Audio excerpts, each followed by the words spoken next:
성경이 야곱 이야기를 안 할 수가 없는데 오늘 야곱이 형 에서와의 관계가 굉장히 좋지 않아서 에서를 피하기 위하여서 20년간 삼촌 라반의 집에서 타향살이를 합니다.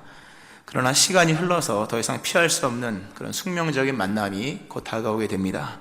형을 만나기 위하여서 고향으로 돌아오는데 전갈이 오기를 형이 400명의 군대를 데리고 야곱을 만나러 온다는 얘기를 들었습니다. 형이 왜 400명의 군대를 데리고 올까? 군대라고 하는 것은 전쟁터로 데려가는 것인데, 즉 형 에서는 지금 전쟁을 하기 위해서 400명의 군대를 거느리고 야곱에게 오는 겁니다. 야곱이 그 얘기를 들어요. 그 얘기를 듣고 성경에는 기록하기를 야곱이 심히 답답하였다. 심히 답답하여 죽게 된 상황 속에 놓여 있습니다. 어떻게 할까? 야곱이 머리를 씁니다.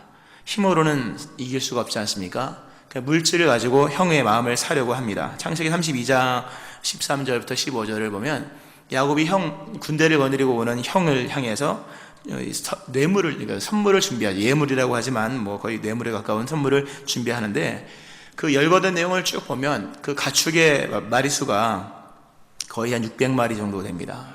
양부터 시작해서 염소부터 해서 낙타까지 600여 마리나 되는, 결코 적지 않은 거거든요. 목장에서 600마리 들리는 거 쉽지가 않아요, 사실.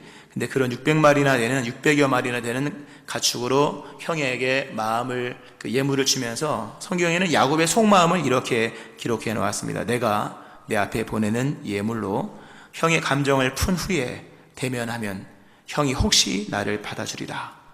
이 600여 마리나 되는 많은 가축의 떼를 형한테 드리고 나면 형이 마음을 풀고 혹시 나를 기쁘게 맞아주지 않을까라는 생각 속에서 그렇게 엄청나게 많은 가축을 보냈지만 마음에는 여전히 불안함과 답답함이 있는 거예요. 왜냐하면 에서를 알거든요. 야곱이 형을 아는 거죠. 지금 형 에서는 물질이 필요한 사람이 아니에요. 성경을 보면 에서도 물질이 많았거든요. 야곱 못지않게 에서도 많이 복을 받았기 때문에 지금 형이 군대를 거느리고 오는 것은 야곱에게 있는 양이 갖고 싶어서 온 것이 아니라 야곱을 죽이려고 오는 것이었기 때문에 야곱의 마음속에는 두려움이 사라지지 않는 것이었습니다. 이 불안함과 두려움 막을 수가 없었죠. 에서는 지금 승리가 필요했고 20년 이전에 빼앗겼던 장자의 명분을 되찾고 싶었던 그런 명예와 어떤 명분 또는 장자권을 얻기 위해서 오는 에서였기에 야곱이 보내는 물질은 사실 아무런 의미가 없었습니다. 이런 모습을 보면서 야곱의 근심이 점점 커집니다. 나중에 약복강에서 홀로 남아서 하나님의 사자와 씨름하는 내용이 나오는데요. 자, 에서를 보세요. 에서는 돈으로 매수할 수 있는 사람이 아니었습니다.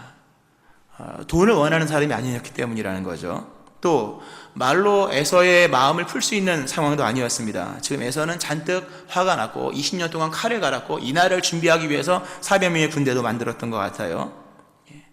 그러니까 말로도 통하지 않고 돈으로도 통하지 않는 그 사람이 바로 에서, 즉 군대를 거느리고 온다는 거죠. 그러니 야곱이 두려울 수밖에 없는 거예요.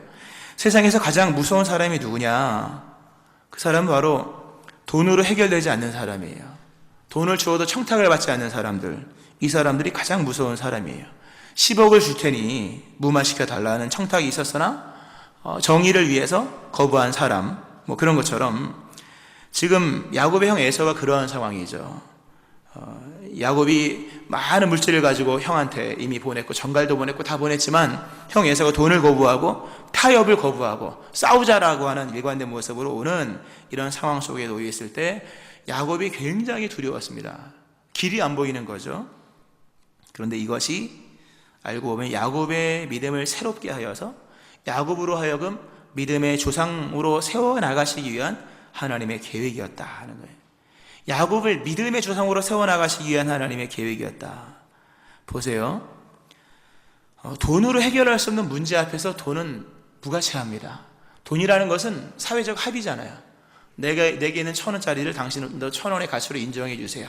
그래서 서로 쌍방 간의 합의를 통해서 가치가 교환되게 만든 물건이 돈입니다.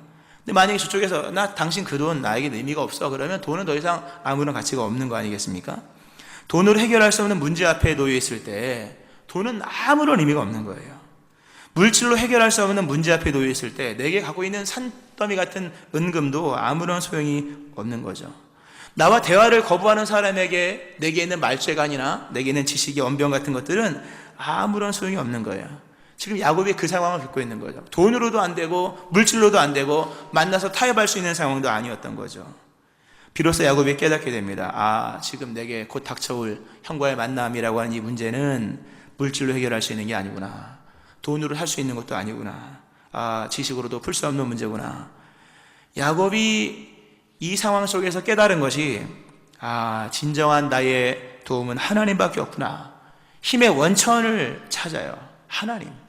지금까지 물질이 힘인 줄 알았고 돈이 힘인 줄 알았고 야곱의 약삭빠른 그 잔꾀가 힘이 되는 줄 알았으나 힘이 되었죠. 그러나 에서는 그릇 안 통하는 사람이었다는 거죠. 야곱이 남은 것은 한 가지 방법밖에 없다. 힘의 원천 대신 하나님께 기도하자.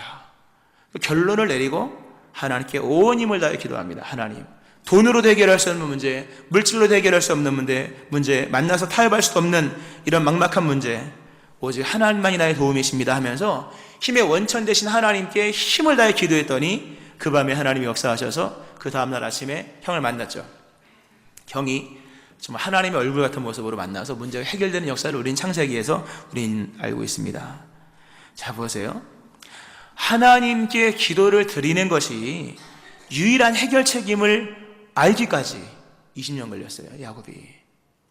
기도에 대한 중요성을 모르는 사람이 누가 있겠습니까마는 기도만이 유일한 해결책이라는 것을 알기까지는 20년이 걸렸다는 거죠. 즉, 그 결론이 나기까지가 20년이에요. 시작은 20년 전부터 이미 기도 중요한 거 누가 모르겠습니까마는 기도가 얼마만큼 중요하냐라고 하는 부분에서 절대적으로 중요하고 어느 것도 따라갈 수 없는 유일한 해결책이다라는 것을 알기까지 20년 걸렸어요. 이 하나님의 역사의 섭리를 빨리 읽어야 돼요. 즉, 괜한 시간 길게 갈 거 없다는 거죠. 괜한 물질 쓸 것이 아니라는 거예요. 괜한 지식 가지고 할 것이 아니라는 거죠. 우리는 지금 자본주의 시대를 살고 있는데요. 말 그대로 자본주의는 자본이 최고잖아요. 자본이 모든 근간을 이루고 자본이 그 능력이 되는 시대이죠. 그런데 영적으로 보았을 때 이 자본주의 시대라고 말하는 오늘 이 시대의 문제가 어디 있는가? 오늘 이 시대의 문제는 풍요에 있다고 하는 거예요. 성경을 보면 빈곤이 문제가 된 적은 거의 없는 것 같아요. 단 한 번도 없다 그러면 안 되겠죠.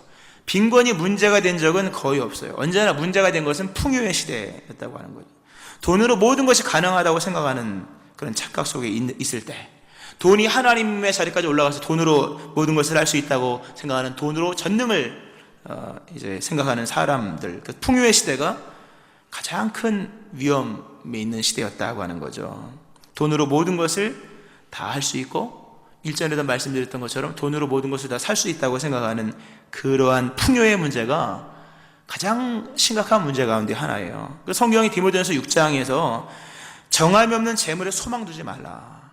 자꾸 재물을 의지하지 마라. 그 재물 힘이 되지 않는다. 물론 일정 구간에 힘이 되겠지만 끝까지 힘이 될 수 없는 건 힘이 아니잖아요, 여러분. 가다가 멈춰버리는 것은 계속되는 게 아니지 않습니까? 심지어 예수님은 이렇게까지 말씀하십니다. 재물이 있는 자는 하나님의 나라에 들어가기가 얼마나 어려운지 낙타가 바늘기로 들어가는 것이 부자가 하나님의 나라에 들어가는 것보다 더 쉬우니라.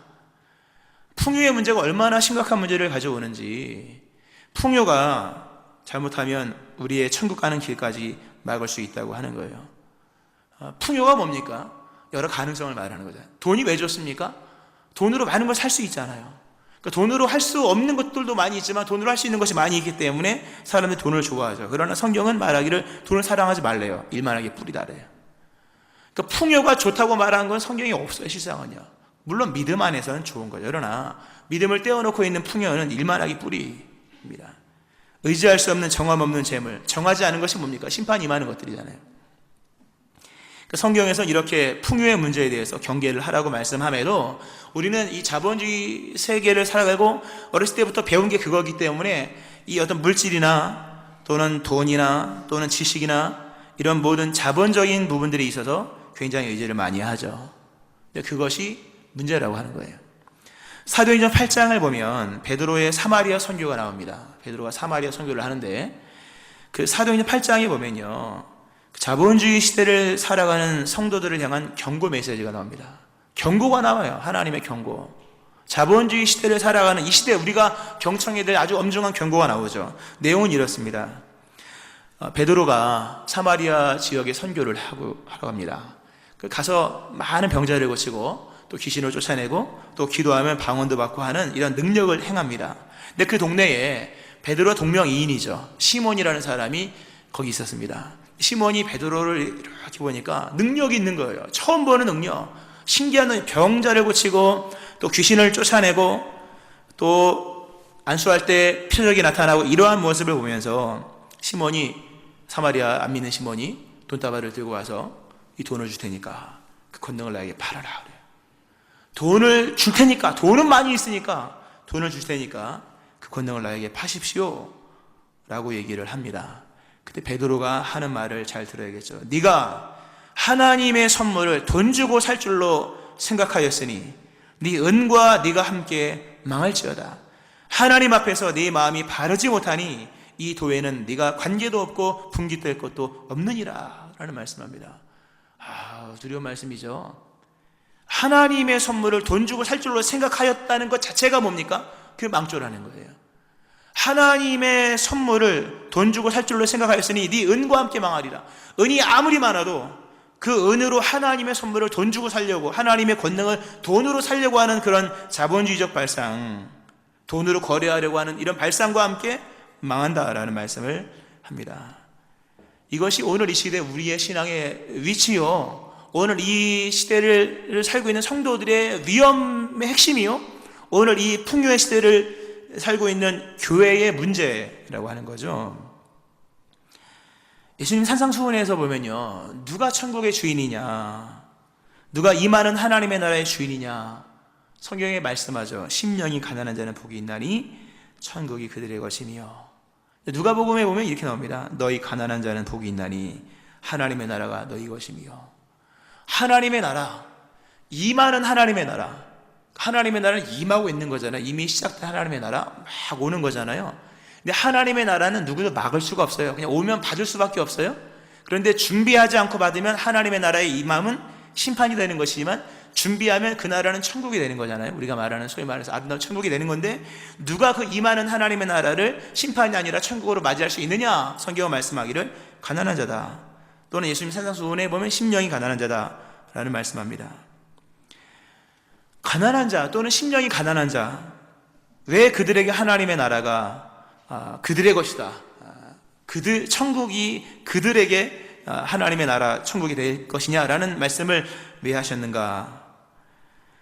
가난한 자 또는 심령이 가난한 자는 이 방법론적인 부분에서 결론이 나 있는 사람들이기 때문이에요. 방법론적인 부분, 그러니까 방법적인 부분에서 사람들은 방법이 많아요. 이 방법, 돈이 있는 사람은 돈으로 접근, 1차적 접근, 체력이 좋은 사람은 육체적 방법으로 1차적 접근하고, 머리 좋은 사람은 뭡니까? 머리로 접근을 하는 거예요. 근데 가난한 사람은 뭡니까? 아무것도 없는 거예요. 그러니까 결론이 나 있어요. 하나님밖에 의지할 게 없구나. 근데 이게 하나님이 기뻐하시는 천국의 주인이 되는 백성의 자격이에요. 하나님밖에 나의 도울 자가 없다. 이 방법적인 부분에서 결론을 내고 하나님을 사모하는 사람에게는 천국이 그들의 것이 되어지는 거예요. 그러나 방법론적인 부분에서 결론이 나지 않으면요, 임하는 천국은 그들에게 천국이 될 수가 없는 거죠. 이사야 25장 4절 5절 말씀 보면 참 멋있는 말씀이 나와요. 아주 개인적으로 굉장히 좋아하는 말씀인데 이렇게 나옵니다. 주는 포악자의 기세가 성벽을 치는 폭풍과 같을 때에 빈궁한 자의 요새이시며 환난당한 가난한 자의 요새이시며 폭풍 중에 피난처시며 폭양을 피하는 그늘이 되셨사오니, 마른 땅에 폭양을 제함같이 주께서 이방인의 소란을 그치게 하시며 폭양을 구름으로 가림같이 포악한 자의 노래를 낮추시리다 라는 말씀입니다. 포악자의 기세가 성벽을 치는 폭풍 같을 때, 연상되지 않습니까? 성벽을 치는 폭풍, 거침없이 몰아치는 폭풍 속에 놓여있는 한 사람, 하나님께서 빈궁한 자에게 요새가 되어주신다. 우리 하나님은 원래 모든 이에게 요새가 되어주셔야 하는데, 그 이사야 25장에 보면 어떤 그 대상자가 나와요. 근데 누구냐? 빈궁한 자, 그리고 환난당한 가난한 자. 빈궁한 자가 어떤 사람입니까? 빈궁한, 지금이야 많이 복지와 인권이 개선되어서 빈궁한 자, 가난한 자에게도 인권이 보장되지만, 이 이사야서가 기록될 당시에는요, 빈궁한 자가 피할 곳은 없어요. 광야밖에 없어요. 다윗이 왜 광야로 도망갔겠습니까? 피할 곳이 없는 거예요. 빈궁한 자가 피할 수 있는 곳은 없어요. 환난당한 가난한 자가 피할 곳은 더 없는 거예요. 가난한 자가 환난을 당하면 그 당시엔 죽어야 되는 거예요, 그냥. 근데 하나님께서 그들에게 요새가 되어주신다. 폭양이 내리칠 때에 구름으로 막아주셨던 그 구름기둥 같이 하나님이 그들을 보호하시겠다고 친히 내가 너의 요새가 되어주시겠다고 말씀하는 거죠. 왜 하나님은 빈궁한 자, 왜 환난당한 가난한 자에게 요새와 방패가 되어주셨을까? 같은 얘기예요. 그들은 무능한 자이기 때문이에요. 무능하여서 의지할 것이 하나도 없는 거예요. 의지할 것이 하나도 없으니까 결론이 난 거죠. 방법이 없는 사람들이에요. 근데 이게 축복이에요. 방법이 없는 게 축복이에요. 야곱이 돈이 방법이 될 줄 알았으나 돈이 방법이 안 됐어요. 그래서 하나님 만난 거예요. 물질로 방법이 될 줄 알았죠. 물질로 통할 줄 알았죠. 근데 물질이 안 통한 거예요. 그래서 하나님 만난 거예요. 그 야곱이 잔머리가 얼마나 좋습니까? 삼촌 라반의 집에서 양 새끼 뵐 때, 이거 보세요. 아주 머리가 좋지만 그 잔머리로 통하지 않은 문제가 있었기에 그가 드디어 빈궁한 자가 되고 환난당한 가난한 자가 되었기에 그가 진정 하나님의 능력을 경험하는 사람이 될 수 있었다고 하는 거죠. 오늘 우리의 삶의 모습을 돌아보셔야 돼요. 의지할 게 너무 많은 거 좋은 거 아닙니다, 여러분. 물질도 적당히 있어야 돼요. 체력도 적당히 해야 돼요. 물론 강건하면 좋은 거죠. 그러나 그걸 의지할 만큼의 힘이 된다면 그것도 좋은 게 아니죠. 성경에 보면 개인의 문제를 해결받은 여러 사람들이 나와요. 성경에 보면 우리의 믿음의 모델들이 많이 나오잖아요. 요셉도 모델이고, 다윗도 모델이고, 다니엘도 모델이고, 베드로도 모델이고, 사울도 모델이고, 사도 바울도 모델이고, 모델 많이 잡지 않습니까? 그러나 좀 낮출 필요가 있어요. 모델을 낮춰야 돼요. 우리의 어떤 신앙의 어떤 모델을 좀 낮출 필요가 있어요. 여러분, 베드로를 따라가겠습니까, 여러분이? 사도인데 위치가 달라요. 부름의 목적이 다른 사람이에요. 사도예요, 여러분. 지금은 사도 시대가 끝났잖아요. 끝난 시대의 사람을 우리가 어떻게 따라가겠습니까?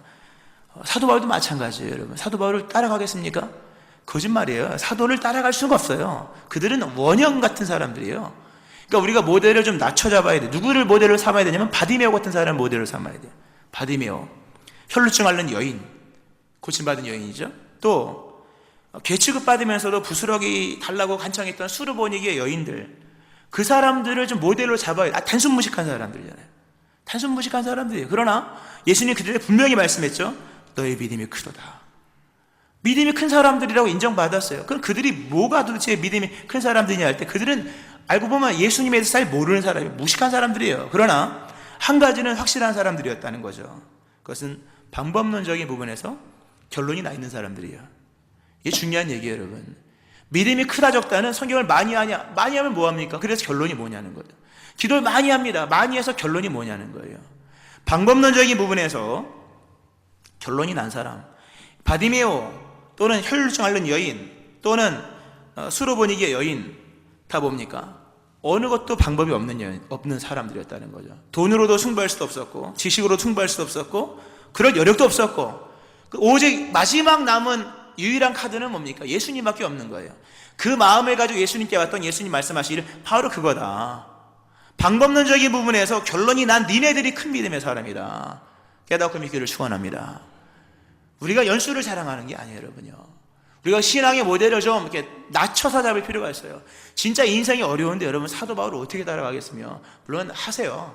그들도 성령 안에서 한 거니까. 그러나 특별한 은혜가 있는 것은 분명하기에 네 믿음이 크다, 네 믿음대로 되라 말씀하셨던 그 방법론적인 부분에서 결론이 나서 유일한 희망, 유일한 소망, 유일한 피난처로 예수님께로 왔던 그들, 결론이 나 있는 그들을 향해 믿음이 크다 말씀하신 그것을 기억하면서 여러분의 마음을 한번 돌아보세요. 마음속에 어떤 방법들이 있는가?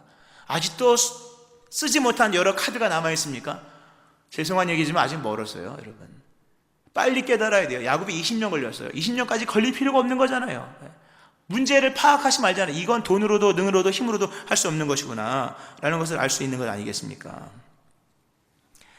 마음속에 오직 하나님만이 유일한 방법으로 남아있는 여러분 되어지기를 축원합니다. 마음이 청결한 자는 복이 있나니 그들이 하나님을 볼 것이다. 하나님 보면 끝나는 거잖아요. 그렇지 않습니까? 누가 하나님 봅니까? 마음이 청결한 사람, 두 마음 품지 않는 사람, 정함이 없는 사람, 두 마음 품지 않아서 정한 마음이 있는 하나님을 향한 마음을 갖고 있는 사람이라는 거죠. 오늘 본문을 보면 초대교회의 부흥의 발원지가 나와요. 우리가 사도행전을 읽어보면 엄청난 일들이 많이 일어나거든요.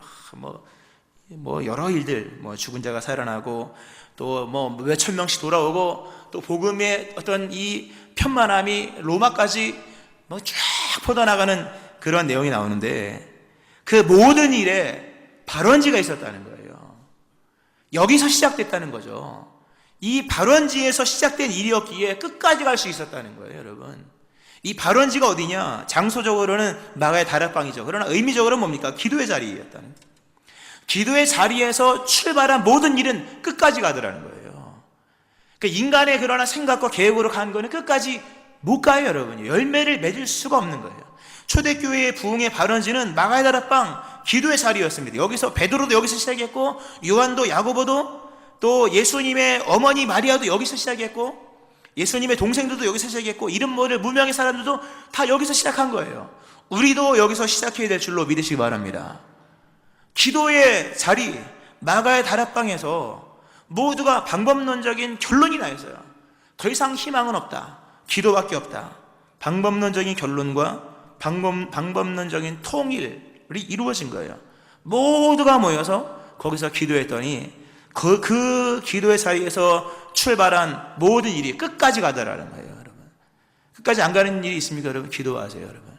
그럼 끝까지 가게 되는 거죠. 시작되지 않은 일이 있습니까? 그거는 잘못된 출발이라고 하는 거죠. 기도하셔야 됩니다. 이렇게 초대교회가 이런 모습이 있듯이 구약에도 이러한 비슷한 일이 있습니다. 바벨론 포로 이후에 고국으로 돌아온 이스라엘 사람들이, 유다 사람들이 성전을 건축하는데 너무 문제가 큰 거예요. 포로기 70년 살다 왔으니 남아는 게 뭐가 있겠습니까? 약간의 뭘 가져온다 해도 그걸로 무슨 주회전을 건축합니까? 원래 성전 건축이라고 하는 구약의 성전 건축은 선대가 준비하고 그 당대가 사방이 평안한 중에 하나님의 은혜를 입고 또 정치적 권력을 이용하여서 나무 보내라, 석공 보내라, 목수 보내라 이래서 만들어진 게, 물론 은총 가운데 만들어진 게 솔로몬의 성전입니다. 근데 바벨론 포로 이후에 와봤더니 아무것도 없는 거예요. 모두가 절망하고 있을 때 이 어려움에 대해서 낙심하고 어려움에 대해서 또 다른 문제로 접근하려고 하는 시도가 일어날 그때에 우리 하나님께서 스룹바벨에게 말씀하신 내용을 우리는 알고 있습니다. 말씀하시되 이는 힘으로 되지 아니하고 능력으로 되지 아니하고 오직 나의 영 곧 성령으로 되느니라. 힘으로 되지 아니하며 능력으로 되지 아니하고 인간의 힘, 인간의 능력으로 되는 것이 아니라 오직 하나님의 영, 성령으로 되는 것이다. 어려움이 왔을 때 자꾸 이 방법 저 방법 접근하는 거 아닙니다, 여러분. 제일 빠른 길은 뭐예요? 기도의 자리로 가는 거예요. 우리가 마가의 다락방 이스라엘로 갈 수는 없죠. 그러나 거기서 기도했다고 하는 그 모든 부흥의 발원지, 모든 문제의 끝까지 갈 수 있는 힘의 원천이 어디였는가? 그것은 기도였다고 하는 거죠. 스룹바벨에게 말씀하신 것이 힘 되는 건 아니다. 능력. 너희가 비록 정치적인 어떤 권력이 솔로몬처럼 뛰어나지 못해서 돕는 이가 없고 다윗처럼 준비한 것이 없다 할지라도, 그러나 하나님께 기도하면, 나에게 기도하면 나의 영이 각 사람 마음을 주관하여서 그 일을 이룰 것이다 라는 말씀을 하십니다. 정말 그렇게 해서 나중에 스룹바벨 성전 지어지고 동일하게 역사는 반복되거든요. 재건의 모습은 동일한 패턴으로 일어나는 거예요. 신약시대의 초대교회도 동일하게 뭡니까? 힘으로 능으로 된 것이 아니라 하나님의 영으로 되었다고 하는 거죠. 여러분 보세요. 문제가 있을 때 시대적인 문제든 개인의 문제든 인생의 어떤 즐거움의 문제든 밑에서부터 문제를 접근하면요 기도할 게 너무나도 많아요. 이 문제 저 문제 구할 게 너무나도 많아요. 그러나 위로부터 문제 해결책을 찾아 접근하면 아주 기도는 단순해져요. 성령을 받으라. 성령을 받으면 권능이 임한다. 그 권능 속에 너희는 예루살렘, 유다, 사마리아까지 이르러 내 증인이 될 것이다 라는 말씀을 하는 거예요. 근데 능력을 받지 않고 인간의 생각으로 여러분 계획을 세워보세요. 여러분 끝도 없는 거예요. 만약에 초대교회 성도들이 회의하고 준비하고 재정 세우고 해가지고 만약에 여러분 선교했다고 생각해보세요. 아직도 아마 예루살렘도 벗어나지 못했을 것이다 라고 하는 거죠. 특별히 오늘 본문에 보니까 이들이 모두가 다 우리의 희망은 오직 성령이요 기도밖에 없다는 것을 깨닫고 기도를 합니다. 그런데 놀랍게도 열흘밖에 기도를 하지 않았어요. 예수님 승천하시고 나니 열흘 동안 열심히 기도했더니 열흘밖에 기도하지 않았는데 성령께서 임하시고 그 임하신 성령과 더불어서 역사가 펼쳐지는데요, 감당할 수 없을 만큼 역사가 펼쳐지는 것을 우리가 볼 수 있지 않습니까? 여기서 이 부분을 보면서 회개가 저절로 나오더라고요. 열흘만 기도해도, 물론 이것을 이렇게 끌어들이는 성경의 큐티 방식은 굉장히 위험한 방식인 것은 분명하지만 그러나 도전받으라고 말씀하는 거예요. 열흘만 뜨겁게 기도했더니 열흘만 뜨겁게 기도해도 변화가 일어나는데 열흘의 기도가 없었다는 거예요. 인생을 일평생 살면서 단 한 번도 기도다운 기도를 드려본 적도 없고 기도 1, 20분 하다가 딴 생각 휴대폰 문자 보고 카톡 보내고 이런 거 많잖아요. 근데 초대교회 성도들은 무릎 꿇고 열흘 동안 작정하여 기도했더니 열흘만 기도해도 역사가 일어나더라고요. 보니까 그러니까 우리의 인생 속에 왜 문제가 해결되지 않냐 할 때 정확히 냉정히 말하면 기도가 없었던 거예요. 열흘만 기도해도 해결된 문제인데 인생 수십 년 살면서 7, 80년 또는 4, 50년, 30년, 40년 살면서 이 열흘 동안의 기도도 없었던 것이 우리의 현재의 모습일 수 있다는 거죠. 그러니까 하나님이 호세아서를 통해 말씀하시잖아요. 호세아 시대 하나님께서 하신 말씀이 에브라임아 내가 너에게 어떻게 하랴, 유다야 내가 너에게 어떻게 하랴, 너희의 인애, 즉 나를 사랑하는 너희의 사랑이 아침 구름이나 쉬 없어지는 이슬 같구나. 내가 너희를 도와주려고 하면 벌써 없어진 거예요. 아침 구름처럼 그냥 쉬 없어지고 아침 이슬처럼 해만 뜨면 사라지는 것처럼 하나님을 향한 기도가 너무나도 미약한 거예요. 권능이 임할 시간조차 없는 그런 모습이 우리의 모습이라고 하는 거죠. 오늘 본문 말씀에 보면 오로지 기도에 힘썼다. 이 원문상의 의미가 뭐냐면 충성스럽게 기도했다는 거예요. 여러분 충성스럽게 기도하시기를 축원합니다. 충성스럽게 하셔야 돼요. 기도를 대충 건성 능력이 임하겠습니까 여러분? 충성스럽게 했다. 굳게 계속 기도했다. 또 다른 표현으로 꾸준히 집착하여 기도했다. 기도에 대한 집착은 욕심이 아닙니다. 힘을 다해 기도했을 때 성령이 임하고 권세가 임하여서 문제가 해결되었죠. 말씀을 좀 정리하면서 오늘은 성령 강림 주일이거든요. 성경이 신학적인 얘기죠. 성경에서 예언이 많이 있습니다. 바벨론이 침공할 것이다, 망할 것이다, 70년 후가 되면 돌아오고 이런 역사적인 예언들 말고요. 하나님의 그 큰 구속사적인 관점 속에서 예언은 세 가지밖에 없어요. 하나는 구원자 메시아가 올 것이다 라는 첫 번째 예언. 두 번째 뭡니까? 말세에 내가 내 영으로 너희 모든 죄에 부어주리라. 성령에 대한 예언. 그리고 맨 마지막 하나가 뭡니까? 여호와의 날이 임할 것이다. 즉 종말 재림에 대한 예언이거든요. 그러니까 지금 재림이라고 하는 여호와의 날, 그리스도의 예수께서 다시 오시는 그 예언 빼고는 다 성취된 거예요. 이게 어떤 의미냐 하면 메시아 예언이 성취되어서 예수님 다 이뤘다 그러지 않습니까? 이제 구원의 문이 활짝 열렸어요. 활짝 열린 구원의 문이 있기에 누구도 구원받지 못한 것을 핑계할 수 없다는 거예요. 구원의 문이 예수 그리스도의 십자가 안에서 다 열렸죠. 믿기만 하면 구원받는 거잖아요. 그렇기 때문에 구원받지 못한 것은 본인의 문제이지 누구의 문제가 아닌 거예요. 구원받지 못함을 핑계할 수 없는 시대가 된 거예요. 왜? 성취되었기 때문에. 메시아 예언이 성취되었기 때문에. 근데 성령 강림도 똑같은 거예요. 성령께서 임하시면 권능이 임한다. 이미 성령께서 강림하셨죠. 이미 능력의 시대가 펼쳐진 거예요. 능력의 문이 쫙 열려진 거예요. 그런 거로 능력 없는 것은 개인의 문제라는 거죠. 이제부터는요. 어느 누구도 능력 없으면 핑계할 수 없는 시대가 되었다는 거예요. 우리는 지금 예언의 성취의 시대를 살고 있는 거예요. 구원이 성취되었듯이, 그리고 성령 강림이 이미 성취되어서 능력이 벌써 펼쳐지고 있는 것처럼 어느 누구도 핑계할 수 없고, 구원받지 못함을 핑계할 수 없듯이 능력 없음도 핑계할 수 없다는 거예요. 만약 우리가 이렇게 무능한 상태로 믿음 생활하다가 주님 앞에 가면요, 예수님이 아마 이럴 거예요. 왜 너는 그런 상태로 살다가 내게 왔느냐? 왜 그렇게 무기력한 모습으로 마지막 자리까지 왔느냐? 왜 우리가 제시한 영광의 능력을 전혀 모른 채 육신의 힘과 물질의 힘과 지식의 힘으로만 주의 일을 하려고 했느냐? 왜 그런 모습으로 내게 나왔느냐? 저기 승리한 믿음의 선진들을 봐라. 하나님의 영 보혜사 성령으로 권능받아 능히 승리했던 저 빛나는 사람들을 보라. 저들은 어떻게 저렇게 될 수 있었는가 생각해보라. 중요한 얘기입니다, 여러분. 예언이 성취되었다는 것을 잊어버리고 살면 안 돼요. 이미 능력의 시대가 펼쳐진 거예요. 기도하면 능력을 입는 자가 되는 줄로 믿으시기 바랍니다. 말씀을 맺으면서요, 초대교회 성도들 모든 시작은 기도에 있었다는 거예요. 그 모든 것은 기도로서 잉태되고 기도로서 열매를 맺게 되었다는 거죠. 믿음의 기본 원리를 알아야 됩니다. 복음의 원리, 복음에 나타난 하나님의 의, 참 심오한 말씀이지만 보세요. 복음이라고 하는 것은 우리가 무엇을 해야 하는가에 있는 것이 아니라 하나님께서 우리에게 무엇을 하셨는가에 관한 거예요. 인생의 승리는 내가 뭘 하냐에 있는 게 아니에요. 하나님이 나의 인생 속에 얼마만큼 역사하시느냐에 있는 거예요.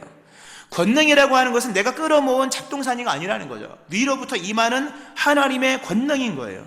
이 중대한 복음의 속성을 깨달아야 돼요. 내가 행할 일이 아니라 그분이 행하실 일이 남아있는 거, 이제부터는요. 그러하기 우리에게 필요한 것은 임하시는 하나님의 능력이요, 임하신 하나님 앞에서 우리의 방법론적인 신발을 다 벗고, 모세가 임하신 하나님 앞에 신을 벗어야 했던 것처럼, 여호수아가 그 임하신 군대장관 앞에서 신을 벗어야 했던 것처럼, 이미 임한 성령 강림절 이 사건 앞에서 사사로운 방법론을 내려놓고 방법론적인 신을 벗고 기본으로 돌아가서 힘의 원천이신 하나님께 기도해야 돼요, 여러분. 기도하며 나아갈 때 하나님께서 그에게 능력을 주시고, 그 능력 속에 돈으로 할 수 없는 문제, 지식으로 풀 수 없는 문제, 물질로 접근하기 어려운 문제들, 드디어 그 문제들이 해결되는 거예요. 기도의 자리로 나아가 성령의 충만함을 받는 여러분 되어지기를 주의 이름으로 축원합니다. 아멘. 기도하겠습니다. 하나님 아버지, 방법이 난무하는 시대입니다. 물질로 승부를 두고 있는, 또 돈으로 승부를 두고 있는 자본주의 시대요, 머리 좋은 것으로 승부를 두려고 하는 지식사회를 살고 있습니다. 우리가 야곱의 모습을 봅니다. 돈으로, 물질로, 지식으로 하나 해결할 수 없는 그 지점 속에서 그가 힘의 원천이신 하나님께 기도했던 것을 봅니다. 오늘 본문 말씀, 초대교회가 아무것도 할 수 없는 상황 속에 놓여 있을 때 그러나 약속의 말씀을 믿고 기도하여 능력받은 것을 보게 됩니다. 하나님 깨닫게 하여 주시고 결론으로 붙들게 하여 주셔서 모든 사사로운 결론들을 다 내려놓게 하시고 나의 모든 방법의 힘의 근원이신 하나님께 나가 기도하는 저희를 되게 하여 주옵소서. 기도하여 성령의 충만함을 받음으로 인간의 물질과 지혜와 지식으로 할 수 없는 모든 인생의 문제들이 풀어지는 증인의 삶이 될 수 있게 하여 주옵소서. 이 권능이 임하기를 소망하며 예수님의 이름으로 기도합니다. 아멘.